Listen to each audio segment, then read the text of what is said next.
सभी भक्तों को राम राम।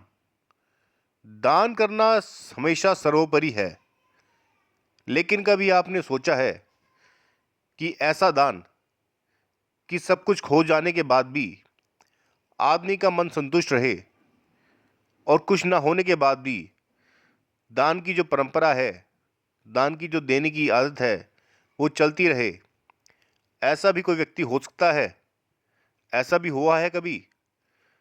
और अगर ऐसा हो जाए तो आप क्या करोगे?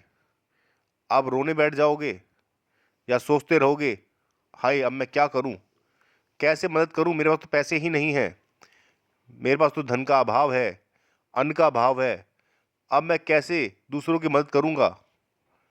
आइए आपको एक रोचक कथा सुनाते हैं।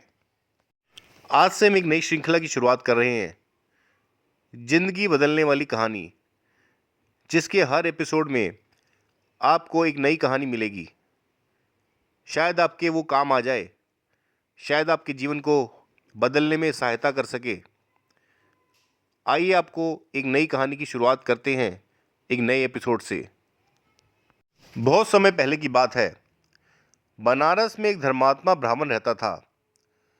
वह अपनी दानशीलता, उदारता और दरिद्रों तथा भिखारियों की निस्वार्थ सेवा के लिए बहुत प्रसिद्ध था। उससे किसी का दुख देखा नहीं जाता था। उसे बात ऐसानी लगती थी कि कोई दरवाजे पर आकर लौट जाए। इसी कारण वह सारे नगर में प्रसिद्ध था।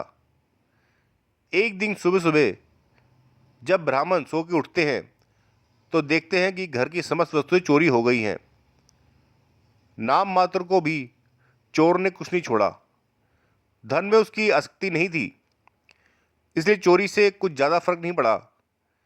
बस वो ये सोचकर दुखी होने लगे कि जिस घर में आज तक कोई भी व्यक्ति खाली हाथ नहीं गया, उसी से भिक्षु और गरीब लोग भूखे प्यासे और अतृप्त चले जाएंगे। ब्राह्मण ये सोच ही रहा था, तभी उसकी आंखें चमक उठी और वो खुशी से नाच उठा। चोरों ने सामान में एक घास काटने वाली हंसिया और रस्सी का बंडल वहीं छोड़ दिया था। ये देखकर ब्राह्मण सोचने लगा, चलो अब कोई सेवा का साधन तो मिल गया, अब मेरे दरवाजे से खाली हाथ कोई नहीं जाएगा। उसके बाद ब्राह्मण ने क्या किया, हंसिया उठाई और घास काटने लग गए और रस्सी से उसका गट्ठा बनाते, शाम को बाजार में बेच देते और जो पैसे उससे पाते उससे गरीबों की मदद करने लगे। कभी कभी ऐसा भी होता था कि वो स्वयं भूखे रह जाते थे, लेकिन दूसरों की आवश्यकता पूरी कर देते थे। एक दिन एक दिव्य पुरुष ने ब्राह्मण को चेतावनी दी, हे ब्राह्मण, तुम्हारा सब कुछ चोरी हो गया है और तुम्हारी दान देने की ये उदारता वाली स्वभाव ये खत्म ही नहीं हो रहा। मैं तुम्हें सावधान कर रहा हूँ, तुम इस गरीबी में कुछ कमा भी लेते हो तो उसे आगे के लिए बचा कर रखो। सब एक दिन समान नहीं होते, धीरे धीरे जोड़ोगे तो पैसों का पहाड़ इकट्ठा हो जाएगा। यह सुनकर ब्राह्मण ने दिव्य पुरुष से कहा कि मैं कभी ऐसा धन नहीं चाहता जो मुझे कंजूस की तरह रहना पड़ जाए।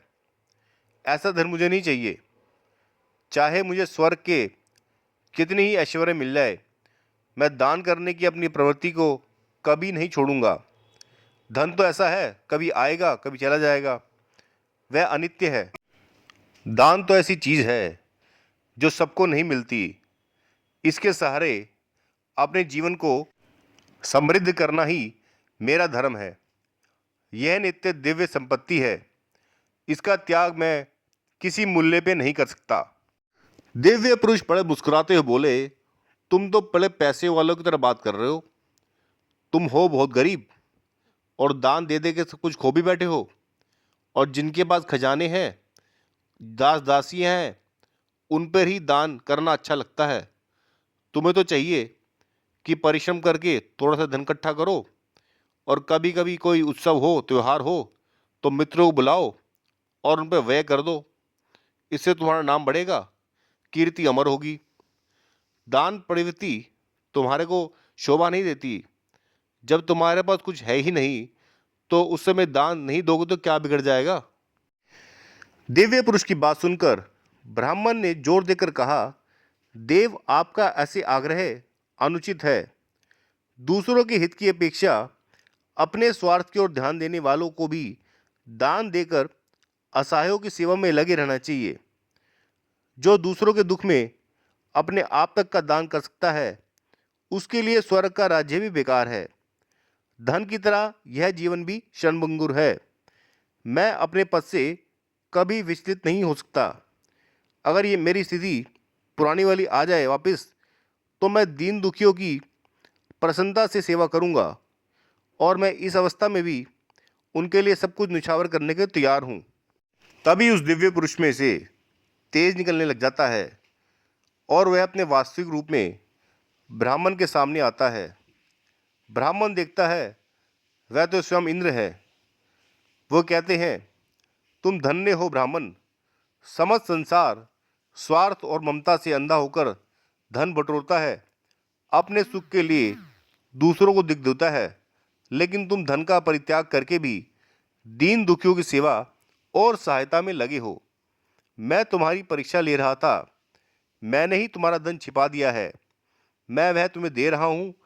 अब तुम इस धन का सदुपयोग कर सकते हो। यह कहकर वह दिव्य पुरुष अदृश्य हो गए। अगर आप उस ब्राह्मण की जगह होते तो आप क्या करते?